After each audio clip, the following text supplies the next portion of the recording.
वो सीतापुरम का गांव था। बहुत ही सुंदर गांव, हरे भरे खेत, कोयल की राग और हर सुबह सीताराम के मंदिर से आ रही भक्ति की गाने। वहाँ सुहाना सा वातावरण था। उसी गांव के रंगैया और लक्ष्मी का इकलौता बेटा राम बहुत अच्छा बच्चा था। वो बड़ों का बहुत गौरव करता था। राम हर रोज सुबह जल्दी उठकर उसके पिता के साथ जंगल जाकर लकड़ियां लेके आता था। बेटा राम, चलें? जी पापा। जंगल से लौटने के बाद राम नहाकर पाठशाला के लिए तैयार होता था। राम उसके पाठशाला जाता था और उसके माँ बाप उसी समय काम पे निकल जाते थे। राम उसके गांव में मौजूद सरकारी पाठशाला में 5वीं कक्षा पढ़ रहा था। वो हर रोज पाठशाला जाने से पहले उसी गांव में मौजूद सीताराम मंदिर में भगवान की दर्शन करके जाता था। इतना ही नहीं, वो उसके कक्षा में भी सबसे तेज था। सारे अध्यापकों को भी राम बहुत पसंद। वो हर रोज पाठशाला से घर पहुंचकर उसका होमवर्क करके खेलने उसके दोस्तों के साथ बाहर जाता था और रोज रात को उसके परिवार वाले सारे बैठकर टीवी एक साथ देखते हुए खाना खा लेते थे। सोने से पहले हर रोज राम की माँ उसे एक नैतिक कहानी सुनाती थी। उसके बाद सभी सो जाते थे। राम के घर के सामने एक दिन किराए पे रहीम और उसकी माँ रेशमा आते हैं। रहीम के पिता का उसके बचपन में ही देहांत हो गया था और रहीम को उसके माँ ने लाडों से पाला था। रहीम बहुत होशियार था और उसको अपनी माँ से बहुत प्यार था। वो बचपन से ही अपनी माँ की हर बात सुनता था। माँ को वो बहुत अच्छी तरह समझता था। राम की माँ एक दिन रहीम की माँ के पास जाकर उनसे बात करने लगती है।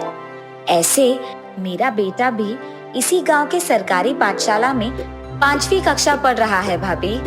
अरे वाह भाभी, मेरा भी बेटा राम उसी पाठशाला की उसी कक्षा में पढ़ रहा है। इतने में रहीम उसके घर पहुंचता है। लक्ष्मी भाभी, अरे भाभी सुनिए, यही मेरा बेटा रहीम है। उसी समय राम भी उसके दोस्तों के साथ घर आते रहता है। राम अपनी माँ को देखते ही उनके पास चले जाता है। ये लो, यही मेरा बेटा राम है। नमस्ते आंटी, आपका बेटा बहुत प्यारा है। बेटा राम, कल से तुम्हारे साथ मेरे बच्चे को भी पाठशाला लेके जाओ ना। जरूर आंटी। अगले दिन पाठशाला को जाने से पहले राम रहीम के घर जाकर, रहीम पाठशाला जाना है, चलो। आया राम। ऐसे वो दोनों स्कूल के लिए निकल जाते हैं। और क्योंकि राम को हर रोज पाठशाला से पहले मंदिर जाने की आदत थी, वो रहीम को मंदिर के अंदर बुलाता है। रहीम, चलो भगवान की दर्शन करके मंदिर होकर जाते हैं। राम, हम मुसलमान हैं, हम मंदिर नहीं आ सकते, तुम जाकर आओ। ठीक है रहीम। ये कहकर राम मंदिर के अंदर जाकर भगवान के दर्शन करके बाहर आता है।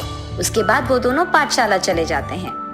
रहीम पाठशाला में भी राम के बगल में बैठता है। राम रहीम दोनों स्कूल में अच्छा पढ़ाई करते हैं। दोनों की मार्क्स अच्छी आती थी। ऐसे ही धीरे धीरे राम रहीम दोनों बहुत अच्छे दोस्त बन जाते हैं। हर रोज मिलकर स्कूल जाना, साथ ही खेलना, ऐसे दोनों बहुत अच्छे दोस्त बन जाते हैं। राम के माता पिता भी रहीम का बहुत अच्छा ख्याल रखते हैं। राम की माँ रहीम को खुद अपने हाथों से खिलाती थी। ऐसे कुछ दिन बीत जाते हैं।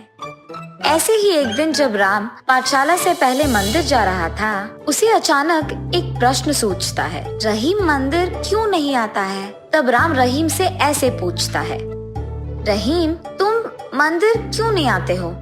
क्योंकि हम मुसलमान हैं राम, तुम्हारे मंदिर को हम नहीं आ सकते हैं।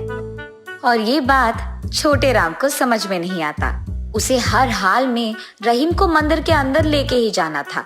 इसीलिए वो रहीम का हाथ पकड़कर उसे मंदिर के अंदर खींचता है।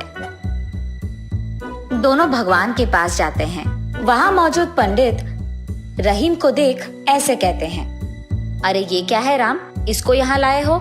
ये तो मुसलमान है। पंडित जी, हम मुसलमान को मंदिर के अंदर नहीं लेके आ सकते हैं। ऐसा नहीं है राम, हमारे पाठशाला में अध्यापक ने कहा है कि भारत देश में सभी एक है, कोई भेदभाव नहीं है।